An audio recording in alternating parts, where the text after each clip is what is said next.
So ulitin ko po ha, hindi ako pugante dahil ako po ay lumabag sa batas. Pugante ako sa Kongreso lamang. Wala po akong pakialam. Dahil ang tingin ko naman, kung ako'y na-cite in contempt of Congress, ang Kongreso naman po cited in contempt of the people of the Philippines. Hindi po tama yung ginagawa nila. Pasigaw-sigaw, kapag ayaw na sagot, contempt kaagad. Nagpa-power tripping na po sila. Miski wala po silang batas na binubuo, tuloy-tuloy ang paninira nila sa pamilyang Duterte. Doon sa extralegal killing, sa droga, at siyempre sa pogo. Hindi po tama yan. Ako po'y naging mambabatas. Binibigyan ko po ng importansya yung institusyon. Pero anong batas ba ho ang bubuuin nila? Meron pa bang bagong batas na kinakailang buuin? Yung IHL code po, kami po nagsulong yan at batas na. So hindi lang po murder ang po pwede gamitin kapag nagkaroon ng widespread and systematic killings. No? Pwede rin ang crimes against humanity. Ano pang batas ang buuin mo para dyan sa mga drug killings? Ganon din po sa Pogo. Ang dapat lang nabuuin na batas, total ban ba o hindi? Bagamat doon sa SONA ni PBBM, sinabi niya total ban ng Pogo, ay nako.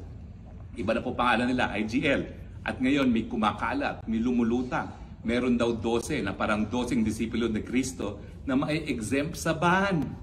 So kapag sinabi kasi ban, lahat dapat bawal. Walang exception. Di ba po? Ay nako. So, ang anong tanong?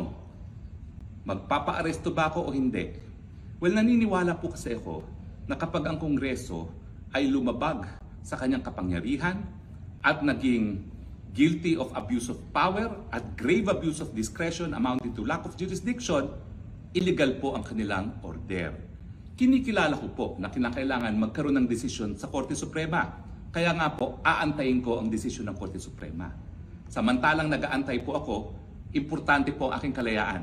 Hindi ko po isusurrender muli ang aking kalayaan gaya ng nangyari nung una na nasurrender ko siya ng isang araw nung ako po'y nagpakulong dahil di umano, dinisrespect ko raw ang Kongreso. Kung maalala nyo ha, wala pong disrespect doon. Walang pagbabastos. Ang polite-polite ko pa nga. Pagamat, sabi nila, dapat makontent ako muli dahil ang dami ko raw masasakit na salita na sinabi matapos akong mapalaya.